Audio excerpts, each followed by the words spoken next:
Calma Tá aí que já... concordado com tudo. Boa noite. Eu e a Poliana somos acadêmicas do curso de graduação de letras EAD da UEPG e, com base num trabalho da disciplina de educação inclusiva, o Fórum da Atividade número 3, nós precisamos fazer um vídeo como material didático para professores sobre alguma deficiência e que envolva determinadas linguagens. E nós escolhemos um transtorno neurovisual que é pouco conhecido, pouco discutido, que é a síndrome de Irlen. E nós convidamos a professora de educação infantil, Malane, que é uma conhecida minha, e ela é portadora e mãe de portadores de síndrome de Irlen. Então, a nossa especificidade vai ser a síndrome de Irlen e como ela afeta o aluno na leitura e na interpretação de textos dentro da disciplina de língua portuguesa. E também vamos falar um pouquinho com a professora convidada sobre a inclusão dessas crianças, como se dá a inclusão escolar da criança portadora de síndrome de Irlen no ensino regular. Então, eu vou começar a apresentar aqui o PowerPoint e a Poliana vai começar com a palavra. Tá. Bom, primeiro eu vou falar um pouquinho o conceito da síndrome de Irlen. Ela é uma doença que pouco conhecida no Brasil ainda, porém ela é bem recente, os estudos, e tem muitos estudos ainda contra ela, mas há muito aperfeiçoamento para falar um pouquinho dela. Ela é muito parecida com a dislexia e muito confundida em alguns diagnósticos com a dislexia. Ela tem 6 características, que são a fotofobia. Ela caracteriza por 6 coisas: a fotofobia, o problemas de resolução espacial, alcance focal restrito, dificuldade em manter o foco visual e astenopia e problemas de percepção de profundidade, tá? Ela é uma doença visual, ela é uma síndrome visual, que é alteração na percepção visual decorrente de uma baixa adaptabilidade à luz, apresentando como consequência dificuldade da leitura e da escrita e tantas outras coisas que também pode ocorrer, mas o nosso foco aqui é a leitura e a escrita, tá?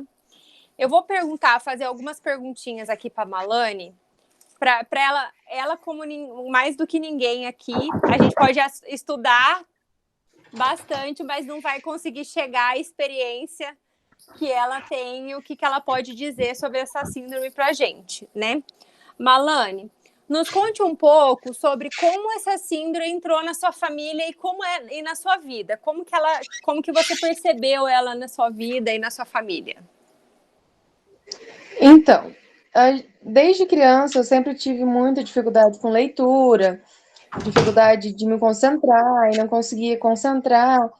E daí os professores meio que diziam assim, ai, tem preguiça, ou não consegue aprender. E sempre ia deixando assim, vamos dizer assim, o aluno um pouquinho de lado, no caso, eu. Aí as minhas filhas cresceram e começaram a entrar na fase de alfabetização e com o mesmo problema que eu tinha. Não conseguia se concentrar, não conseguia ter foco, aprendia num dia, no outro já estava... Não conseguia recordar o que era, que tinha aprendido. E daí a gente foi se preocupando. Eu e, no início, a professora Gislaine, que me ajudou muito, e a direção da escola, Carlito também, a Adriana e a diretora, elas... Aí foi nesse momento que vamos procurar o neuro. Aí a neuro falou assim, você já ouviu falar sobre a síndrome de Irlen? E eu levei aquele susto, porque não conhecia essa síndrome. Aí ela falou que era para a gente procurar um especialista, que esse especialista iria dizer se era ou não. E daí deu um pouco de trabalho, a gente achou e realmente foi diagnosticado nós três com síndrome de Irlen. Ah, entendi. Tá. Você sofreu ou sofre algum tipo de preconceito na sociedade depois do seu diagnóstico? Depois do diagnóstico, não. Uhum. Mas até enquanto... ser diagnosticado? Sim, bastante. Assim, Malane, Principalmente... as professoras confundiam muito com a TDAH, com a dislexia, outros transtornos de aprendizagem? Sim, com dislexia, sim. Até dislexia, disletria, foi investigado para ver se tinha e daí não deu nada. Você estava ainda Você estava estudando ainda quando foi diagnosticado ou não? Você só foi diagnosticado quando você já tinha suas filhas? Já fazem quase 3 anos que foi diagnosticado, faz pouco tempo. Ah, então você passou o seu estudo inteiro, da sua vida inteira, com essa síndrome sem diagnóstico. Sim, essa dita preguiça pelos professores. É isso que é o problema, né? Tá. Assim, Pode falar. Pode falar, Folha. Não, pode falar. Tá. Como é o seu dia a dia com a síndrome hoje? E o seu dia a dia com as suas filhas? O que vocês fazem de diferente para adaptação? Hoje, assim, o que eu tentei adaptar aqui em casa para ser mais fácil no dia a dia, para evitar dores de cabeça, é assim, nunca ter muito contato com coisas muito brancas, com listras, com contraste de preto e branco. Essas coisas evitam bastante. Ah, entendi. Isso que eu ia perguntar, porque assim, do diagnóstico para cá, tanto a Ana quanto a Maria já fazem uso do filtro ou do óculos? Fazem, fazem. Não, no óculos não. No óculos não, porque é muito caro. Vamos dizer assim, hoje não está acessível a mim ainda. Eu estudei sobre isso mesmo e vi que é algo muito, muito caro, o tratamento, óculos. Eu vi ainda que isso está bem inacessível, porque também não fazem no Brasil, né?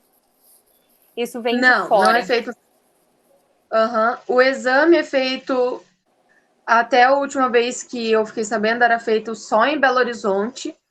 Eu também vi isso. É bem alto, é de 3.500 a 4.000 reais. E o óculos só tem nos Estados Unidos, é de 1.400 a 5.000 reais. Aí, no caso, aqui em casa, como somos em três. Então vamos ter que multiplicar isso aí e o negócio fica mais complicado daí. Mas elas usam o overlay, ajudou muito.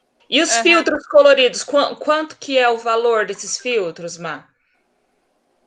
O overlay é R$70 a folha. Ah, é uma diferença bem... E você acha que uma só folha com o overlay... Você acha que só com o overlay elas conseguem desenvolver no estudo? Ajudou bastante. Ajudou bastante. E porque agora, quando você coloca... Não, pode falar você. Porque quando você coloca o filtro, as letrinhas já ficam paradas no lugar. É incrível. Entendi. Então, isso que eu ia perguntar para você, né? Porque essa imagem aqui que eu coloquei no slide mesmo, né? Imita, né? Como seria a visão de vocês que tem Irlen. E daí agora, nesse momento de pandemia, daí como é que está sendo o estudo e a leitura das meninas? Porque eu acredito que elas estejam fazendo impressas, né? Atividade impressa, justamente para não ter também tanto contato com o celular, essas luzes que promovem mais as dores de cabeça e os sintomas, né? Como é que está sendo? Então, elas estão fazendo impressas. A Anelisa a escola não conseguiu fazer da cor que deveria ser, mas não está no branco. Já é alguma coisa, ajuda sim. bastante. Entendi. Mas está sendo bem complicado, porque com a síndrome, teve uma defasagem muito grande na aprendizagem. Uhum. E essa defasagem, ela vai refletir ao longo do tempo. E agora, nesse momento em casa, tá muito complicado. Eu imagino mesmo. E essa defasagem, ela se dá mais na língua portuguesa do que nas outras disciplinas? Assim, que eu digo assim, disciplinas de exatas, né? Porque com a língua portuguesa, se a gente pegar história, geografia, todos também são leituras, né? Então, elas estão tendo mais essa dificuldade nessas disciplinas que exige maior leitura? Sim, porque a interpretação do texto, ela fica complicada quando você não consegue ler direito. Uhum. Sim. E quantos anos tem as Aí, suas meninas?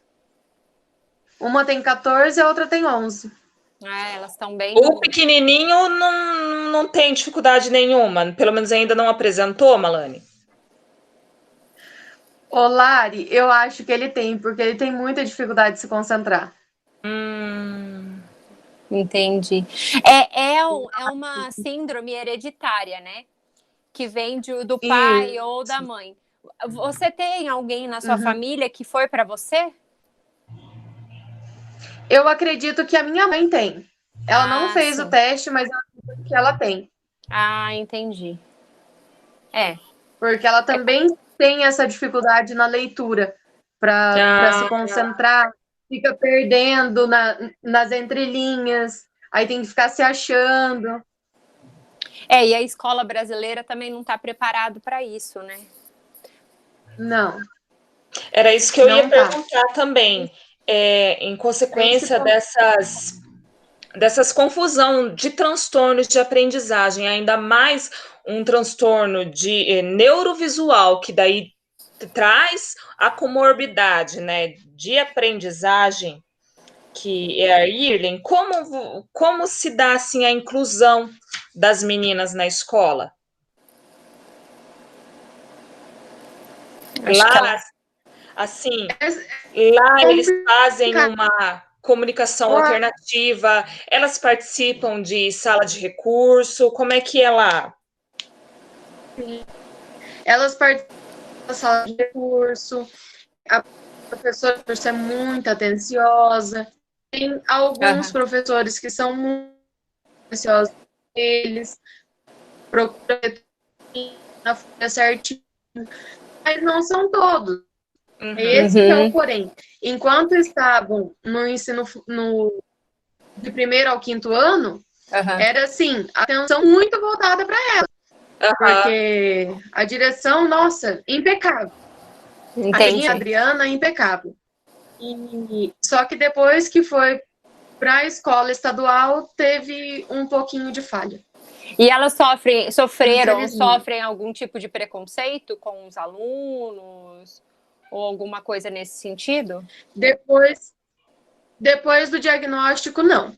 Ah, entendi. Mas antes, é aquela mesma piadinha que eu também ouvia, que não conseguia ler, que todo mundo lê e elas não conseguem ler, Assim. que gaguejando. Entendi. Entendi, não é fácil. Hoje em dia, Malane, você e suas filhas, tem algum tipo de acompanhamento ou tratamento médico que vocês fazem? Além do uso do apoio de leitura? Então, já está na hora de refazer os óculos, né? Então, refazendo os óculos, a gente vai ter que voltar na doutora Solange. Aí tem que fazer todos os testes de novo. Pode ocorrer de mudar a cor também.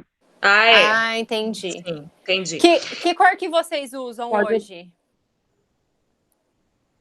O meu é o púrpura só. O da Anelisa é o púrpura duplo. E o da Maria Luísa é o fumê. Ah, entendi. Porque ela é uma síndrome que tem graus de dificuldade, níveis, né? Mais severos, mais leves. Vocês têm esses níveis diferenciados ou é todas no mesmo nível? Severo e leve. No mesmo nível, vocês três? Não, tem diferenciado. Tá. Cada uma é num nível diferente. E assim, por exemplo, A minha mais nova, a Anelisa, de 11 anos, o dela é bem severo. Ela sentia muita dor de cabeça, ela passava muito mal, tinha ânsia de vômito, era horrível. E hoje, com essas adaptações que a gente foi fazendo, em questão de trocar a cor da parede perto delas, não ter muito contato com superfície branca, olho fraco, melhorou bastante.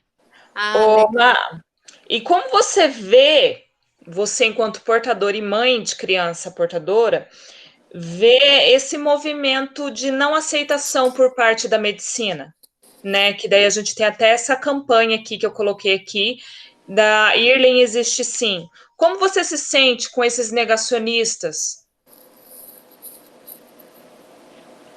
Eu penso, a minha forma de pensar é a seguinte, que a pessoa só acredita.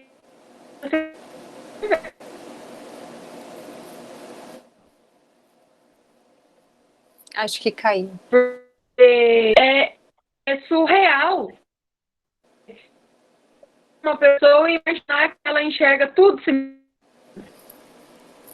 Entendo. Deu uma cortadinha, mas então, eu entendi. Quem não tem. Então, para quem não tem, é difícil acreditar que a outra pessoa vê assim. Entendi.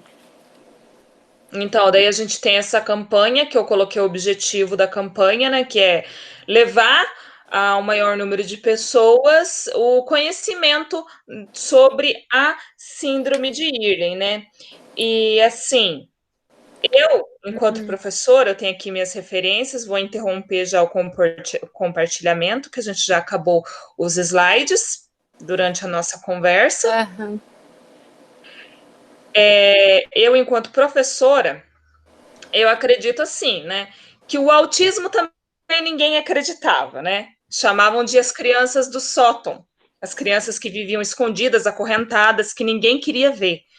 Eu acho que conforme os estudos forem avançando, eu acho que a IRLEM vai ter uma inclusão maior e um conhecimento maior para os professores. Sim, hoje em dia também precisa ser um pouco mais rápido, porque nos estudos que a gente fez, de 10 a 15% tem a síndrome de IRLEM.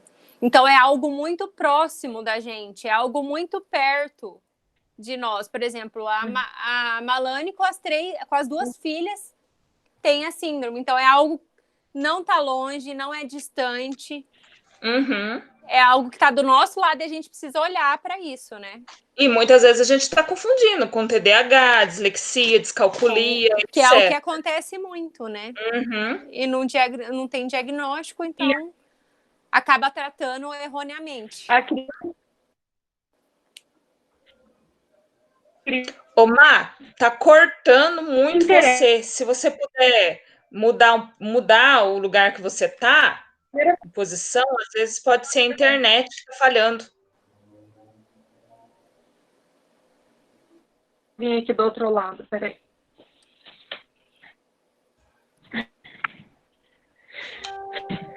Melhorou agora? Melhorou. É que eu tava num cantinho ali.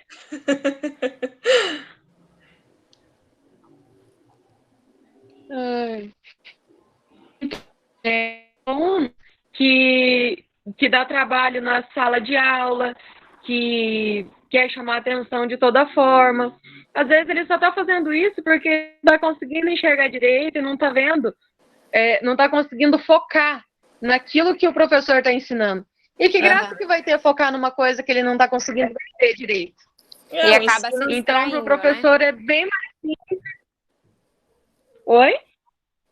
Acaba sendo chato, né? Ele lê, o processo de ler, de fazer ele as atividades não consegue de entender, né? Não está conseguindo fazer a leitura, então é algo difícil, é algo que não é atrativo para ele, né? É só você pegar uma varinha. Vamos dar um exemplo assim. Você pega uma varinha, coloca numa parede branca e começa a chacoalhar ela para baixo e para cima. Uhum. Você consegue fixar seu olho naquilo ali? Não. Ó, a minha mão. Você consegue fixar o olho? Não. É a mesma coisa. A criança vai estar 4 horas sentada na frente de um quadro, fazendo coisas que não fixam no lugar. Ela não vai se concentrar. Entendi. É muito difícil para ela se concentrar. É algo que a gente não consegue mensurar, né? Nós que não temos, não consegue ter a dimensão do tamanho do problema, né? E que, graças a Deus, você conseguiu diagnosticar suas meninas assim, o mais rápido para tentar fazer com que elas não sofram igual você sofreu sua formação inteira, tendo que passar por isso e sem diagnóstico, sem saber o porquê, né? Achar só que era problema seu, que você estava fazendo errado, preguiça, né? E que assim, quando você é como eu disse, né? Se a criança ela tá lá na sala de aula e ela fica hiperativa, ela fica inquieta, é porque ela tem um TDAH. E se ela fica quieta, o professor não ligar, ela tá quietinha mesmo, então não tem problema. Muitas vezes não é tem assim. problema nenhum. Então, ela só tá um pouco de preguiça, por isso que ela não fez hoje.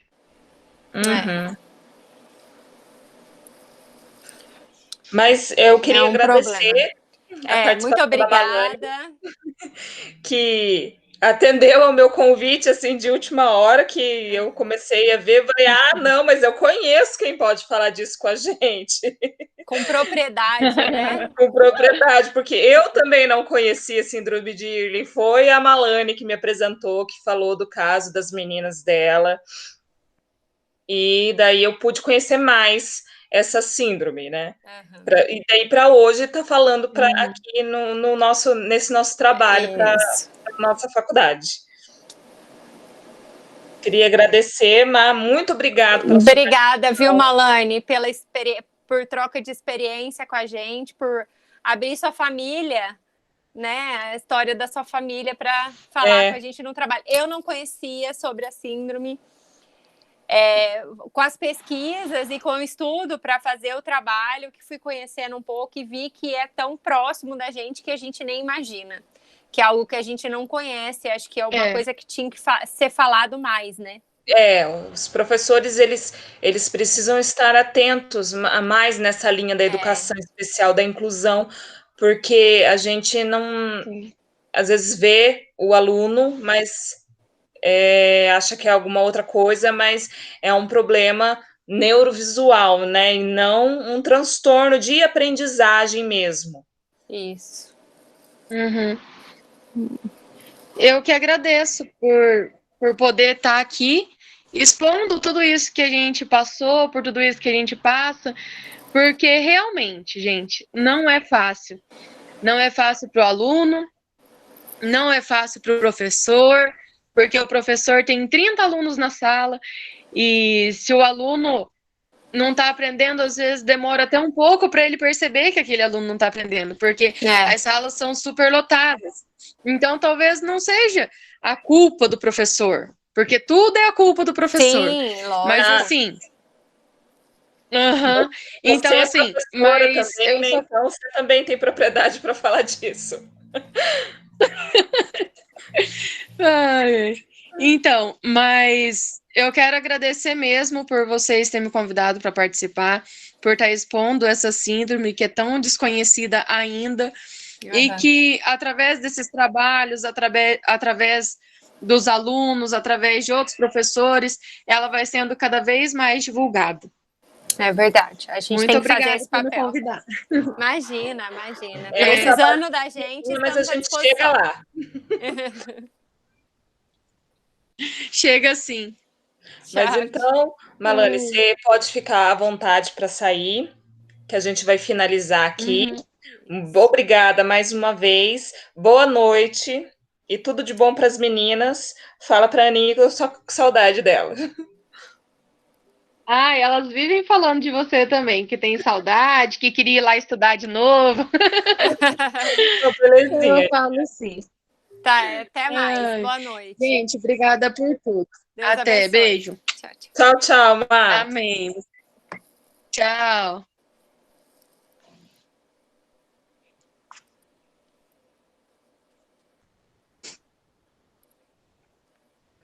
Então, a gente vai finalizar aqui o nosso trabalho, que foi sobre essa síndrome neurovisual, que está dentro do campo da inclusão e dentro do campo da educação especial. E é uma síndrome que afeta principalmente os professores de língua portuguesa e também os professores do nível de Fundamental 1, quando precisam alfabetizar essas crianças.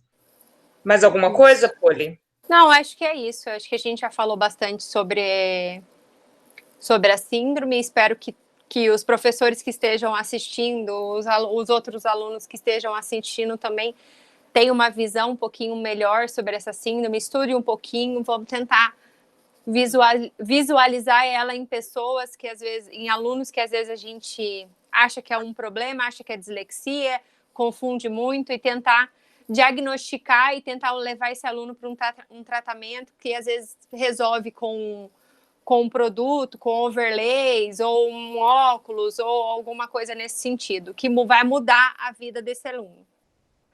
Lembrando que o overlay, né, é um tratamento que não é tão difícil. Não, e assim, lembrando também que a escola também tem a possibilidade de fazer a impressão, né, em sulfites coloridos, como rosa, verde, amarelo, dependendo do nível, do grau, né, que daí vai ter que ser um trabalho junto com a família, para poder saber a severidade, para poder fazer essa impressão. E quando tem a possibilidade, o filtro mesmo, né? Dependendo também do nível econômico da família, né? Porque é uma síndrome muito rara, ela é difícil de ser falada, e no Brasil ela está bem longe de estar nas prioridades, né? Tanto que o óculos que facilitaria muito a vida de uma pessoa que tem síndrome, só faz fora do Brasil, não tem no Brasil, então é algo muito caro, muito inacessível para a nossa comunidade em geral, né? Então é isso, pessoal. A gente vai finalizar então a nossa gravação. Até mais. Até mais, gente. Beijão.